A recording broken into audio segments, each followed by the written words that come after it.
I have been asked, I don't know how many times, if I have used oat fiber in my egg white bread. And I was really not motivated to try oat fiber at all because I am pretty sensitive to oats, at least when I ate them whole. I don't know if it's the fiber part of it that I'm really sensitive to. I guess we're gonna find out. I used to use oat fiber a lot when I was on the THM diet because it's a very common ingredient in that diet, but I have not used it in a very long time and I kind of don't know at this point how my body will respond to it. But because of the sheer number of comments I have gotten asking me to try or if I have tried oat fiber, I went ahead and ordered Anthony's oat fiber. And I am going to give it a try. I have talked in my Wellness Wednesday videos about how I base my diet on super healthy, nutritious foods, especially meat and animal products, and that makes the base of my diet.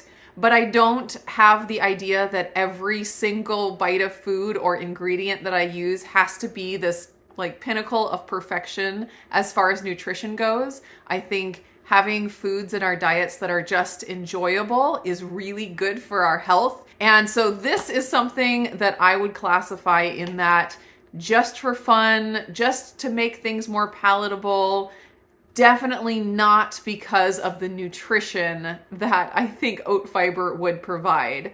I know for myself that I tend to do better with less and less fiber, even down to no fiber. But when I'm trying to make things more palatable, like the egg white bread, I do add in things like the acacia fiber that I have been using a lot of recently.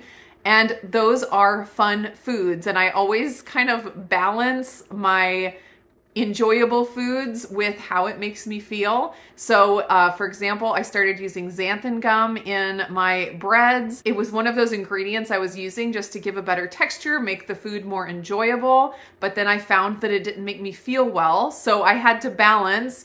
And all of a sudden, the way it made me feel made it not worth it for the taste enjoyment. So that is how I am going to be judging the oat fiber. If I add it in and if it gives some kind of a really good benefit and texture to the bread, it might be something I add to my diet. But as soon as I feel like it's making me feel worse, that's when it would not be worth it anymore and I would take it out. So that's how I am viewing the oat fiber, and we're gonna give it a try and see how it goes. So my goal for this experiment is to find out if oat fiber can replace acacia fiber in the recipes that I've made, and if you can get a similar texture enhancing result from oat fiber that you get from acacia fiber. I know the acacia fiber is not available in all countries and some people have a hard time getting it, and oat fiber seems to be more common. So I would be excited if I could just have that as a substitution for acacia. So what I'm gonna do is I'm gonna make one of my recipes that I've made several times, and that's the coconut milk powder buns. They're very fluffy, very soft, super delicious. And the only change I'm gonna make is doing 3 tablespoons of oat fiber instead of the 3 tablespoons of acacia fiber. I'm gonna be using my bun base. I have a video where I show how to make that, and I have a link to a printable recipe for making the bun base. I will also have a link to the recipe without the bun base with all the ingredients separate if you want to make it that way. First thing I'm going to do is add 1 teaspoon of honey to my bowl, and this is a optional step. The honey is just there to feed the yeast, and letting the yeast activate a little bit gives that nice yeasty flavor. But the yeast and the honey are optional. You can leave those out if you'd like. I'm going to put in my 1 1/4 cups of warm water and give it a little stir to get that honey to dissolve. Now I'm going to sprinkle my 1 teaspoon of yeast over the top of the water, and I'm going to let this sit and let the yeast bloom for 3 to 5 minutes. I'm going to go ahead and get my oven preheated to 325. So while my yeast was blooming, I went ahead and got my oat fiber and my coconut milk powder measured out. I do 3 tablespoons, which is 18 grams of the acacia fiber in my recipe. So I decided to just use the exact same weight measurement for the oat fiber. So I did 18 grams of oat fiber. And then I do 1 tablespoon of the coconut milk powder. So I just put that into a bowl and got it mixed up, and I add this at the end. So I am going to set this aside for later. I also went ahead and measured in my bun base. For one recipe, I use 140 grams of the bun base.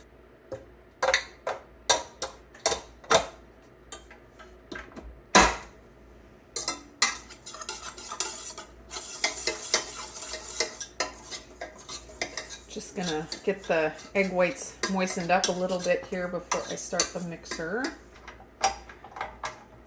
I'm gonna start the mixer out on low and slowly increase the speed to high speed. And then I'm gonna whip it for about 3 to 5 minutes on high speed until it is thick, kind of the texture of shaving cream.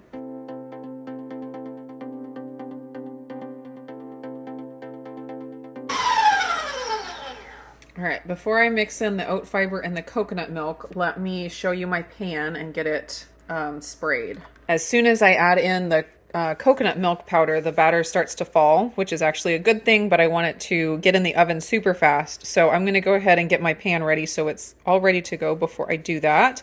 I am going to spray my pan with avocado oil spray. I find that the recipes that I do that have more fat in them, like the butter buns, I don't need to really spray. They release pretty easily, but this recipe is quite low fat because it only has the 1 tablespoon of coconut milk powder. And so I find that it can stick a little bit more, so I do spray it. And this is just a hamburger bun mold from Amazon. I will link it down below. I love it. I use it all the time. All right, now I'm gonna add in my oat fiber and the coconut milk powder. And I am just gonna mix it on low, just barely until it's mixed in.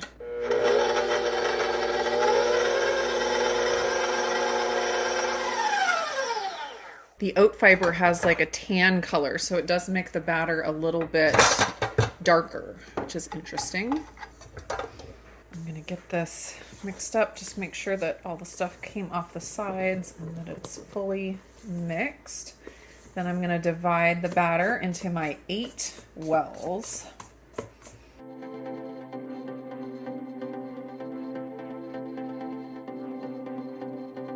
All right, so far so good. I'm gonna throw these into the oven at 325, and if it's like the acacia fiber ones, they will cook for 25 minutes. All right, 25-minute cook time is done, and they're looking quite beautiful. I love it. Let's see. They smell really good. No weird smells at all. I'm gonna let them cool for like 5 minutes or so before I take them out of the pan. All right, let's take one of these out of the pan and see what the texture is like inside, and I'll do a little taste test here. I like the way it's coming out of the pan. Looks real good. Bottom's got that nice texture, super, super soft bun. Very nice. It's the same so far as the one with the acacia fiber. So far so good. Ooh. It smells good. All right, that is the texture. It looks extremely similar to the one with the acacia fiber. It looks very nice. It might be a little bit denser of a texture. The coconut milk powder plus the acacia fiber was really fluffy. This one's a little bit denser, so it's probably got a little bit more of that doughy texture, but still looks really, really good. All right, let me taste it. See how it squishes down? And you get that doughy effect.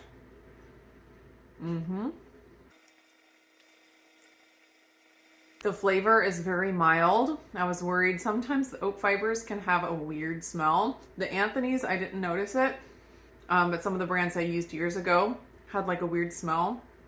But this one is pretty mild, very minimal, nothing more than the acacia fiber, I don't think, and that's very mild.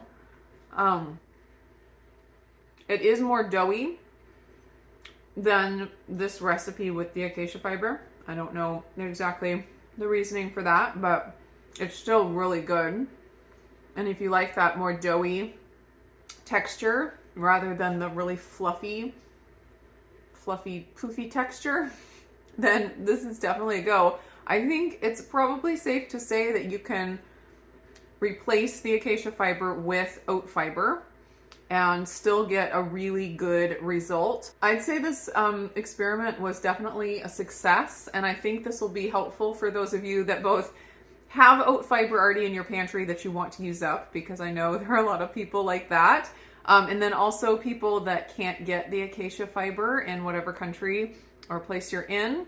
Hopefully this will be a good substitution for you. I also think the oat fiber is very cheap. So if I can find, cheap options that work just as well as the more expensive options, I am very excited about that. So I'm definitely going to be eating these buns over the next few days, and I'm going to really keep an eye on, any reactions or symptoms that crop up. But as long as I don't have any, I'm happy adding it into my diet. So thanks so much for joining along on this experiment. I hope it was helpful. Let me know if you guys have used oat fiber in your egg white bread and what recipes you've used it in and how it worked out for you. I'd love to hear. I hope you guys are all doing great, and I will see you again in another video.